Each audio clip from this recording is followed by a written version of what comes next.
Welcome to Your Personal Power Pod, a podcast about aligning yourself with the life you want. And here are your hosts, Sandy Abel and Shannon Young. Shannon, we just finished a 3-day weekend. Did you have fun? We did very little, which is awesome. How about you? Yes. We worked around the house and then spent a lovely day on the lake with some friends who have a boat. It was perfect. So a nice holiday weekend. Now we're back to real life. So good things were happening for you, and how did you feel about it? I felt wonderful. I loved every minute of it. And you had a relaxing day. How did you feel about that? I felt great about it. Isn't it fun? So we must feel worthy. We must feel worthy. Which is what we're talking about today.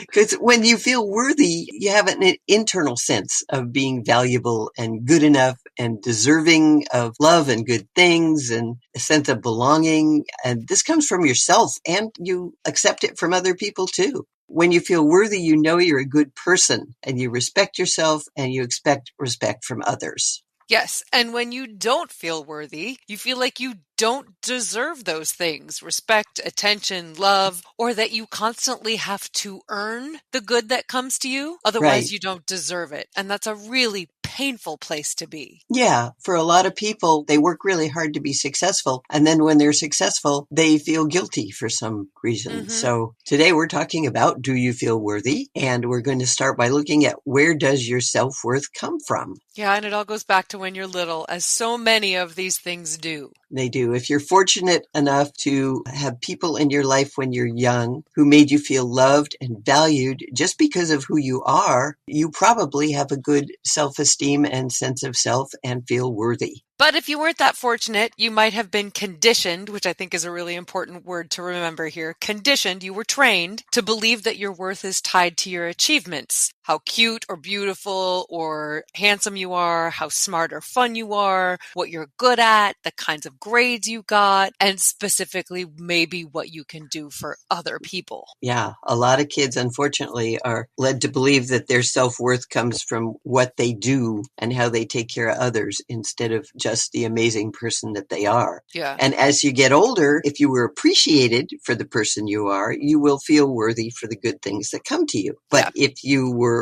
only noticed for external things, you might look at things externally, like how much you can produce or how much money you make, or how well you can meet the expectations of others in order to define your worth. Mm-hmm. And society often sets these invisible standards that you can't see, but you sure can feel them, that make you feel like you need to constantly prove yourself to be considered worthy, when really you're the person who needs to consider yourself worthy. That's it.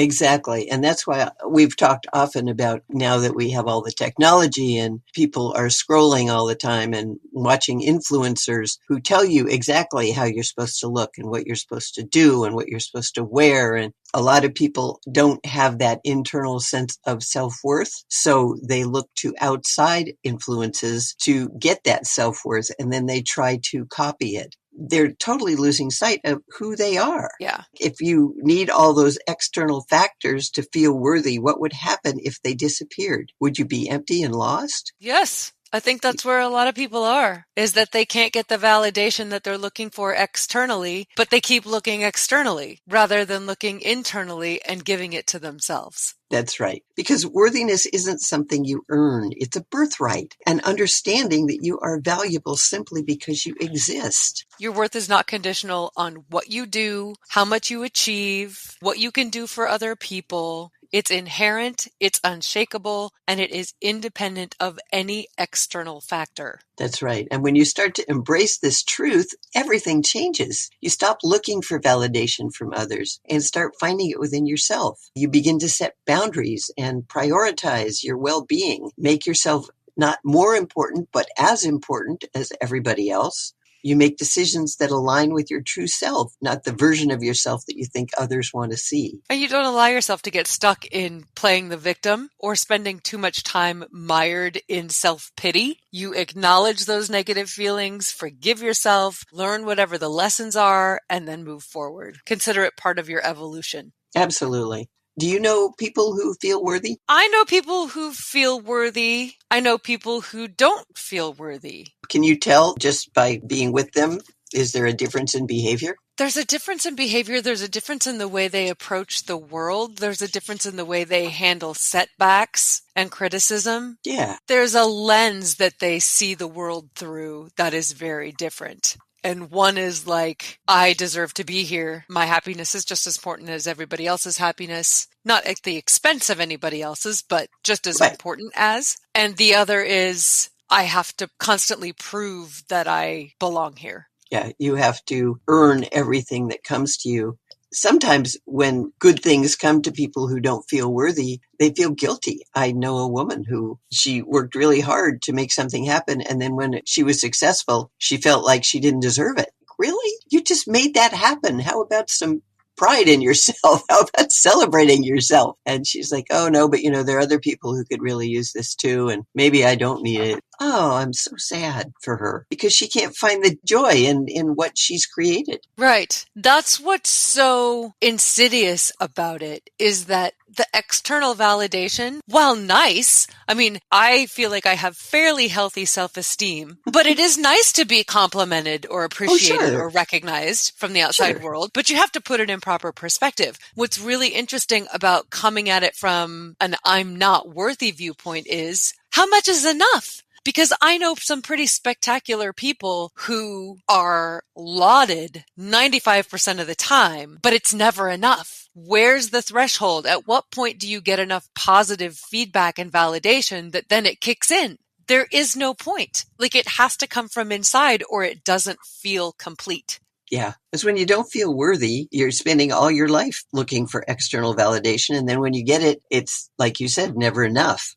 You let other people's needs and thoughts and opinions be your guiding force and just seek approval all the time. Mm-hmm. And you don't ask for help and assume nobody wants to hear your thoughts. So you just kind of stay to yourself, which is really sad because you miss opportunities to connect. You miss the joy of having really close relationships. You might miss opportunities at work because you're not outgoing enough and you're afraid to put yourself out there because you risk judgment and criticism. And that just leads to emotional and physical distress, which then hampers your ability to function well.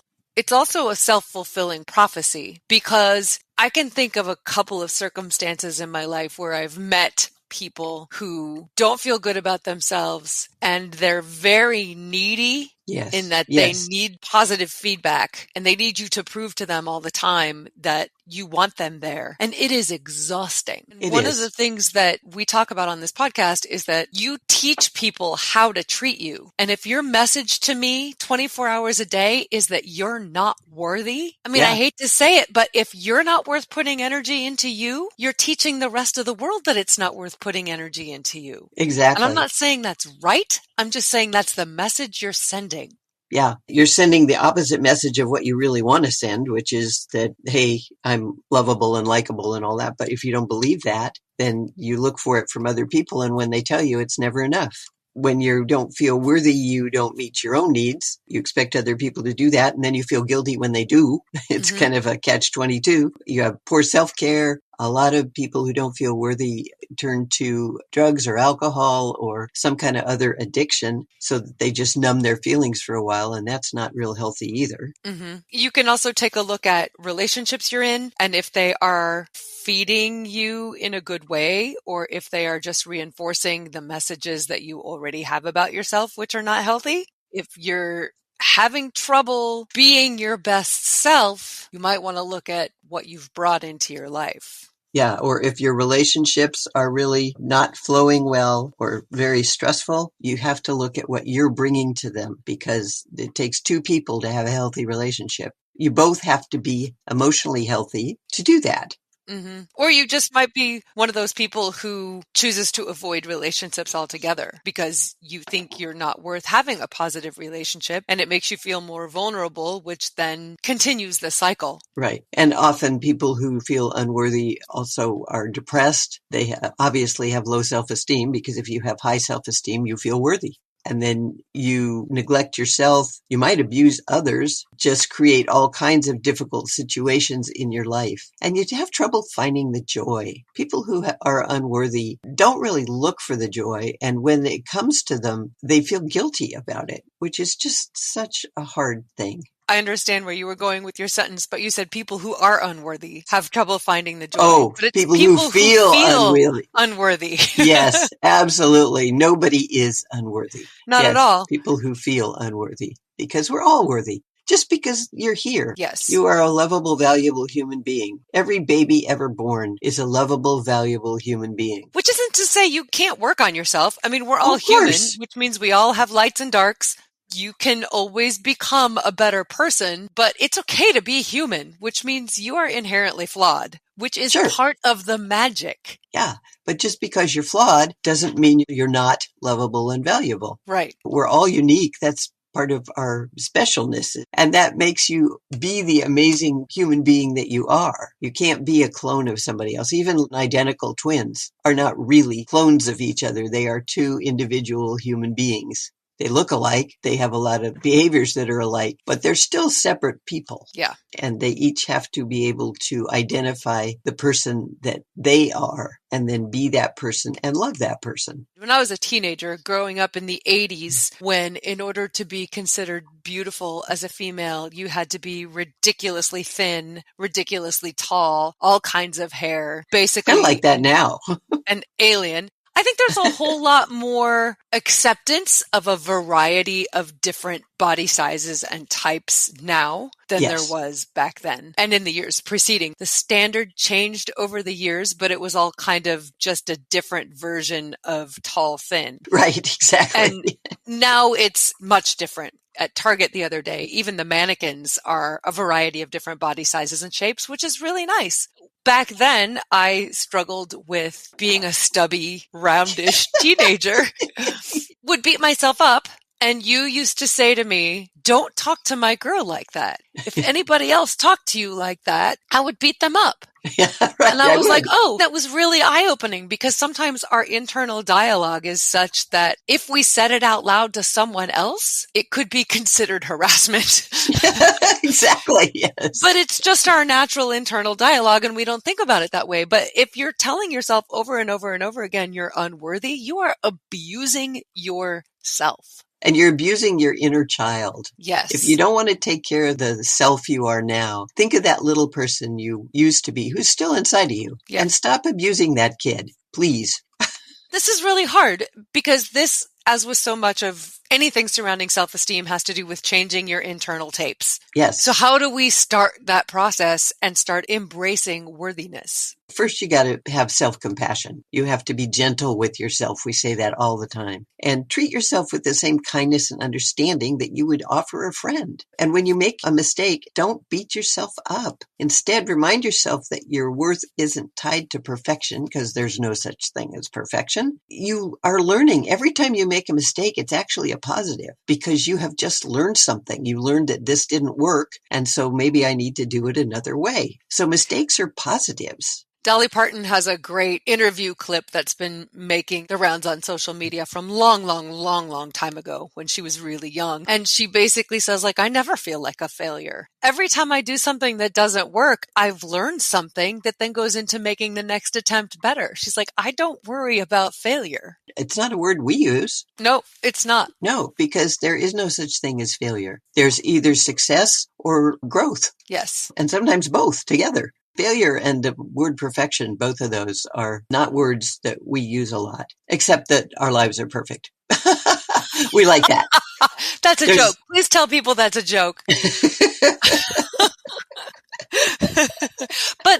it is true. They're perfect. They're perfect for us. We've created what we want for us. And so I think that's perfect. Yes, and we make conscious decisions around who we surround ourselves with. We choose to spend time with people who uplift us and love us just for who we are.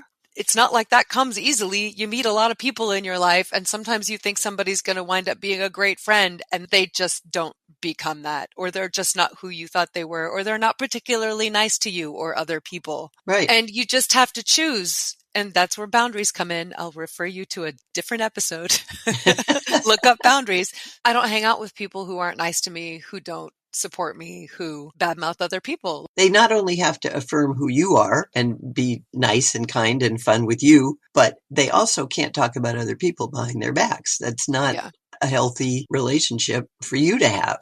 Choose the relationships that affirm your worth that you have decided upon. Yes. You say, I am worth having good things, good people, good times, good in my life. Then you have to back that up with the right decisions. Yeah. And all of this requires a lot of self-awareness, awareness of where you came from, the messages that you were given as a child, the things that your inner child is still telling you in your head, and work with those. Because what you were taught when you were a child, you may have been raised by parents who were really needy and needed you to define them. And so you were forced to be a star athlete or a star student when you weren't. If you didn't get all A's, you got a B, or you missed that touchdown or whatever, and they just berated you instead of congratulated you for getting out there and doing it. If they berated you, you built that in, that I'm only valuable when I'm producing. Or doing what other people think I should be doing. Exactly.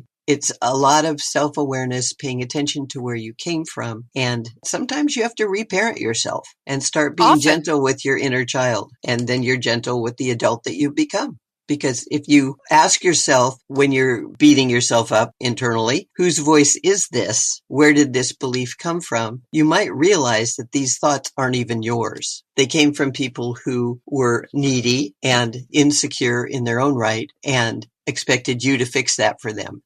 You can't fix that for them. Right. They probably struggled with similar issues and didn't know how to take care of themselves in a healthy way, and so expected other people to do it for them. And for a lot of people, that works, but it damages the people that they place those expectations on. If you were one of those people as a kid, it's up to you to start giving yourself the messages that you didn't get when you were younger. Exactly. I was talking with a professional person the other day, and he was telling me that when he was young, he was the oldest of 6 kids, and his parents were just not available at all. But he ended up at the age of 8 having to pretty much raise his siblings. And he said he got into a lot of trouble. And when he was an older teenager, he had a choice to make. He could either do something really, really stupid and probably end up going to jail or killing somebody or whatever it was, or he could say no and turn his life around. And at that point, he stopped trying to take care of the world and be something that he thought everybody wanted him to be, and decided who he wanted to be. And now he's in a profession and he's doing great and he's got a family. It was a very inspirational story, and it showed how he learned how to embrace his worthiness once he became old enough to realize what was going on. Everybody can do that. Those kinds of crossroads are poignant. It really comes down to being able to see where your responsibility ends and where other people's responsibility begins. Yes. If another person is relying on you to make them happy, okay, they've abdicated a ton of their power, first of all. They are manipulating you. And if they've made your worth contingent upon your making them happy, okay, let's talk about responsibility here. They are responsible for making themselves happy. You are responsible for taking care of you. Yes. And if you can get 2 people together who are responsible for themselves and can accept that their happiness is their own responsibility, then you probably have a pretty healthy relationship. Yes. But if that's not what you were conditioned with, you gotta learn it. Yes, exactly. Or you become codependent, or you become manipulated, or you become abused. Terrible things can happen. It's really important to be able to embrace your worthiness. Here's a little tip that just worked for me. I don't know if it will work for anybody else, but about 22 years ago, I was in not a great relationship. He wound up doing some things that broke the relationship code. Yes. And I was really struggling with it because I cared about this person and could see where his trauma came from and why he did the things he did. But at the same time, it was really not healthy for me to be around. Good. But those 2 things together were hard because I want to care about the people that I care about. So I had to remind myself that was his choice and I didn't need to save him from things he was doing that hurt me. So Good. I pulled out a photo of when I was in kindergarten and I put it on my dresser. Yes. And I looked at that every day and I came up with my values, one of which is family. And I wrote Yes. that down and put it next to it. And every day when I got up feeling conflicted, I would look at that picture and I would say, who would hurt Yes. this tiny child? It reminded me, no, we don't do this to people we love. I'm sorry you made a mistake. You're making poor choices, but I don't need to stick around for them. Good for you. That is beautiful, Shan. Thanks. And so wise. What you did was you got in touch with your inner child. And Yep. this guy was abusing your inner child. And that is not okay. Yeah. Like I told you, I'd beat him up if I knew. Because you don't hurt a child. You just don't. You have to protect your inner child because that little person is worthy, which means you are worthy. And we did a whole episode on the inner child. So We if you did. want to get to know yours a little better, check that out. Absolutely. He or she is always with you all the time. We are all just little kids. If you think about it, you may be on this planet for 104 years, but really it's just a matter of days. All that happened is your body grew up and hopefully you gained some more skills, but And had some fun, you know? had some fun and became more responsible. But I mean, we're still those people. Yes, that little person you were is with you always. And if you live your life taking care of that little person just like you would your children, you will do fine. I'd like to add that sometimes learning about your inner child and starting to address the things that you didn't get when you were little, it's not all hunky-dory and it isn't always as easy as just change your tapes. There are things that come up with that. There's a lot of grief that comes up with realizing what you didn't get when you were little. There's a lot of anger that can come up. So if you start experiencing some of those emotions and you're not sure how to deal with them, please get help with that. Yes. It's important to explore them, but you don't want to get lost in them. That is very true. Be aware. Sometimes it helps to have a trusted friend or a coach or a counselor or somebody to talk to when you are dealing with these things. Great advice, Shan. Thank you. So the bottom line is that when you feel worthy, you have an internal sense of being valuable, lovable, and know you're a good person who deserves respect from yourself and others. People who feel worthy embrace who they are, they validate themselves internally, and believe they deserve whatever success and good things come to them. When you don't feel worthy, you disrespect yourself and allow others to do the same, and you need constant validation to make you feel valuable. Your sense of worthiness begins in your childhood, and once you're an adult, you always have the power to identify how you feel about yourself, and if it's not positive, challenge your sense of worthiness and change it. Thanks, Mama. And thank you, Shannon, and thanks to all our listeners. I hope you all love and appreciate yourselves. And when good things come to you, rejoice and be happy and grateful. Appreciate life. Find the good in yourself and in everything. And then tell us about it. Because we love that when you tell us your stories. We do. Please reach out to us. You can go to our website, which is yourpersonalpowerpod.com. Click contact and drop us an email to talk to us directly. You can also tell us about episodes you'd like us to address in future podcasts. And if you want, we love it when you review our podcast. That's really helpful. Thanks so much. You can do that wherever you stream. Also, you can visit us on YouTube and subscribe there. And if you want to learn about coaching, or if you're just looking for some support for a month or two of your life, contact Sandy at insidejobscoach.com. She will help you get to wherever you want to go, even if you don't know how to get there. We look forward to hearing from you. And until next time, find your power and change your life.